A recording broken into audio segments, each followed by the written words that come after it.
babes, fun fact, I'm white. I know, congrats Lacey, you've figured out your race. But this is actually pretty significant. For most of my life, I was blissfully unaware of the fact that I'm white. My race never affected me, a huge benefit I didn't even know that I had. Growing up, I knew racism is bad, but I didn't really understand what racism is. I thought racism was slurs, discrimination, hating someone based on their skin color. About 50 years ago, direct, in-your-face, this overt racism became illegal and less socially acceptable, which had two side effects on white America. First, it allowed us to believe that racism is over. Yeah, I'm okay, I love that guy. Secondly, it enabled white folks to frame the ongoing struggles of the black community as a character flaw. So after Ferguson, a family member said to me, "Look, Lacey, black people have a lot of problems because they have a bad culture, bad values. They're violent, they're lazy, broken families. Look at them out there riding like animals. That's not racism, that's just the facts." Whoa there, tell me how you really feel. Now, people usually aren't so blunt about it, but if you look closely, you're gonna see these sentiments about black America echoed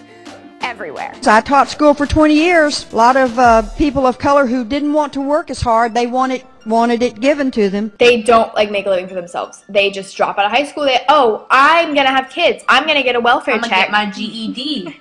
I'll get my GED. I'm gonna go work at McDonald's. Young black men often reject education and gravitate towards the street culture, drugs, hustling, gangs. Nobody forces them to do that. Again, it is a personal decision. The message to be black is to be inferior. But that's not the facts, that's just racism. Racism isn't just burning crosses and white hoods. Racism is a seeping system of forces that effectively keep people of color in a permanent second-class status. It's the foundational fabric of our society, woven with values and attitudes, stereotypes, policies, economics, laws. Jim Crow was replaced with a host of shiny new laws that were just as racist, but looked better on the surface. This has made it harder than ever for white America to see the truth. The odds are ever in our favor, and they always have been.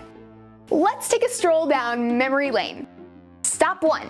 Wealth. Between 1934 and 1962, the government backed $120 billion of home loans. But they refused to give out home loans to black folks, or even if black folks lived nearby. This went on for decades. This practice, called redlining, essentially 1. Forced black Americans into poor urban centers, the beginnings of the ghetto. 2. Segregated America to this day. 3. Made it impossible to invest in the future of black neighborhoods. And 4. Made it impossible for black Americans to start inheriting property and wealth the same way that white Americans were. Stop 2.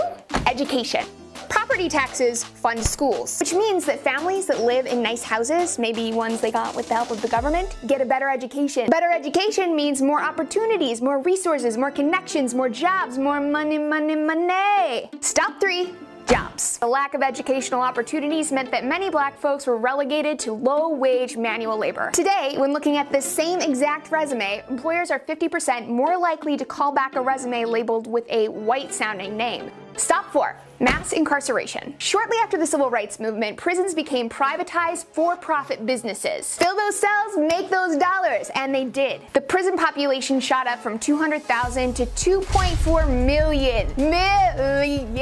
More than any country in the world. And who filled those cells? People of color. More African American adults are under correctional control today than were enslaved in 1850, a decade before the Civil War began. Black men are now imprisoned at 6 times the rate of white men. So did black men just become 6 times more dangerous? Or of course not. What changed was the laws and sentencing. Sweeping laws were written that specifically targeted black communities. For instance, the sentence for possession of crack was 100 times harsher than the sentence for cocaine.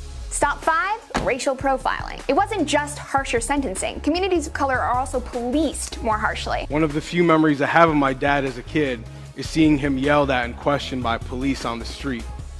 And when they didn't like the answers he was giving them to their questions, they proceeded to aggressively question me. And I was just 8 years old. Policies like Show Me Your Papers and Stop and Frisk target people of color under the law. Totally legal. So shocker, they're much more likely to get arrested for doing the same things that white people do, but twice as likely to get pulled over. Take the late Walter Scott, who was pulled over for having a broken taillight, only to be shot 5 times in the back by a cop. Stop 6. Police brutality. Police brutality is front and center of the race conversation right now. Twice a week in the US, white officers kill black suspects, most of whom are unarmed. And the consequences are minimal, if any. Might even get paid a bunch of money for it. The police themselves admit to widespread usage of excessive force and racial bias. So what does America do? Oh, just give them military supplies, of course. Tanks, protective gear, firepower used in war, all the while wagging a finger at protesters that dare to be outraged by it. Sadly, this is all just the tip of the racism iceberg. We really need to ask ourselves, what's really causing the problems that we're observing in America? What advantages has white America been given, often without even realizing it? The first step in combating racism, and often the hardest step, is acknowledging it. Acknowledging that the system is unfair. Racism is a powerful institution built by 400 years of slavery, 100 years of outright discrimination, 50 plus more years of covert discrimination. A legacy that long in the making doesn't just disappear overnight. America got a lot of work to do. Links down below to some voices that you should definitely be following, as well as sources and lots more information for your thirsty brains. Lots of love, y'all. I'll see you next time. Mwah!